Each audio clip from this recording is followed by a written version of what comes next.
So we're going to play a game, right? Or you're going to play a game. And where this game comes from, I do a lot of work with regions and communities and different places in the world as they wrestle with the future. And one of the things I keep finding over and over is that thinking about the future, discussing the future, kind of trying to get your brain into the future is actually quite a difficult exercise for a lot of people, particularly at the level of the average person in a community. So one of the things that I've been working on is different tools that will allow people to think about the future in an engaging and enjoyable manner. So as you probably know, and I know, playing games is pretty much good stuff for most people, right? So I've developed this concept of the futures game. And you're going to now get to play the futures game that's set in a part of the world that I come from, which is Western Australia. So let me set this game up for you, right? So let me give you the context. So the game is set in the state called Western Australia. So to give you a lesson in geography very quickly, Western Australia is a third of the continent of Australia. So it's the western third. In terms of size, Australia is almost identical to the lower 48 states of America in square miles. So it's in that kind of size, right? So you can imagine the western third of Australia is like the western third of the US. The big difference in Western Australia is there's only about 2 million people live there. And about 1.6 or 7 of them live in or around the capital city, Perth. So I know you guys think you're in the vast kind of reaches, low population, etc., right? In this part of Canada or in Canada. Pretty much nobody lives in that part of Western Australia. It's pretty much unoccupied. The area that you're going to be working with, and you're going to make a set of critical decisions about the future, is what we call the wheat belt, which is there, the Avon River Basin. It's blowing up there. You can see it's going to be a flat landscape. It's a series of small towns. It's an agricultural setting, right? So I want to explain to you, and I want to show you on the screen here, various features of this part of the world that you're going to be dealing with. What I should say is from this point forward, consider at your tables, you are the people who are the leaders in this part of the world. So you are both charged with the responsibility and the accountability for a series of critical decisions that are going to shape the future of this very part of the world. So from now on, don't have this be an academic exercise, have this be a real exercise, and you're in the hot seat. Somebody talked about being in the hot seat, right? You're it now. For how many people was this a enjoyable exercise, playing the game? You found it enjoyable, challenging? Okay, good. Who was frustrated or didn't like it? I hate games. You hate games, right? And you guys, did you guys enjoy it, or? I enjoyed it. You enjoyed it? Okay. Yeah? All right, good. So I want to talk a bit about where this came from, right? So we were facing a situation we really started to notice it sort of about 5, 6, 7 years ago, right? Which was that there were a number of issues in our region that clearly weren't going well in the wheat belt region. So we had the environmental issue that was starting to really raise its head, left a whole question about the future. We also had some problems with some of our smaller towns starting to decline, and we were really wrestling with how do we deal with this, right? I think there's a very powerful analogy actually to your region at this point in time with some environmental issues. So the pine beetle and the potential impact of that, but also how do your communities deal with this? How do you move forward? How do you start to grapple with what could be, and probably is going to be, a very profound change to your economy and to your society as well as your environment? So we started this process where we drew together a whole range of kind of stakeholders or thought leaders in the region, and we conducted what we call a scenario planning process, which I'm going to explain to you. And we titled the exercise Confronting Our Future, because that's essentially what we wanted to do, was to confront the future. And we went through a scenario planning process, which I'm not going to go into a lot of detail, but there's a few things I want to point out. Was that with this group of thoughtful leaders from across the region, the first question we asked people was, if you think about the future, looking out sort of like 10, 20, 30, 40 years, what do you think are the key things that are going to shape the future? Or what are the forces or the drivers that are shaping the future of your region? And this was the list that people came up with. And you can see that there's everything there from alternate fuels to, I don't know, human capacity building, global climate change, demographics, There's agricultural issues like plant production, there's policy and governance, there's impact of tourism, there's water, there's a whole raft of things, right? Now, if we did this exercise in your region, you would come up with a list of drivers that would probably look something like that, right? You would have your own version of them, right? Now, the question I have for a lot of people is, this is relatively the easy part, coming up with this list of drivers. You know, most groups can do that pretty quick. But if you're a regional leader, how the hell do you reconcile that? How do you make sense of things as diverse as human capacity, global climate change, impact of tourism, water? I mean, every one of those topics is an important issue in its own right.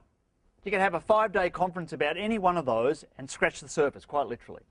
But as leaders, you're asked to reconcile and make sense of that. And I think that's where there's a breakdown often in regional leadership. Because I think for most people, it's extraordinarily difficult to try and make sense of a disparate set of issues that are all important like that. And in fact, I think a lot of people then just revert back to, okay, let's just keep doing what we were doing or using the framework we were for our decision making. So what we tried to do with scenario planning is to make sense of this in terms of how this could shape the future.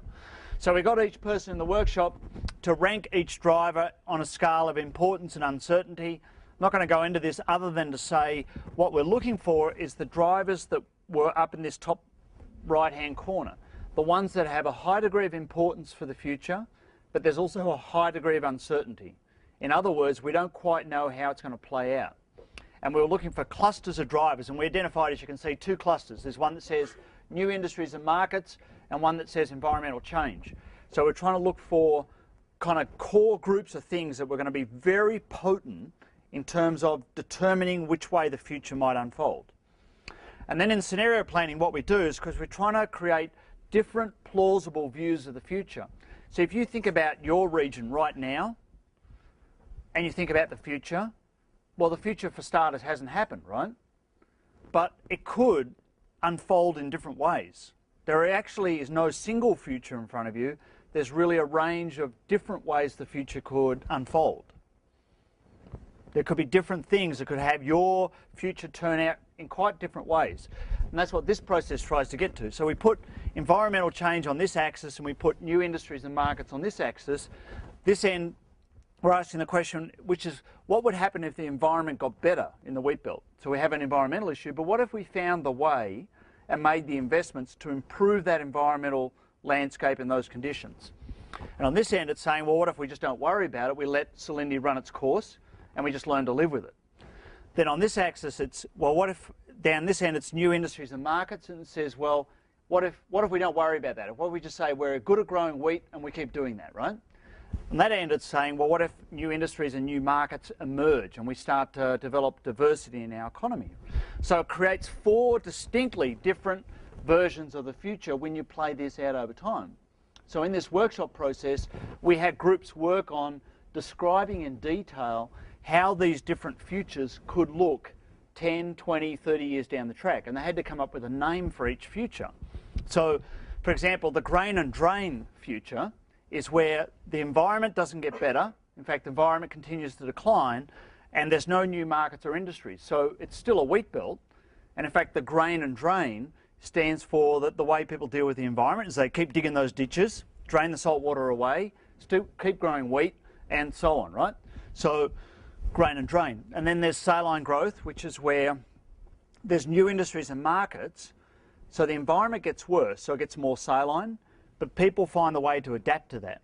So people find the industries and the ways to create a vibrant economy on top of a saline environment.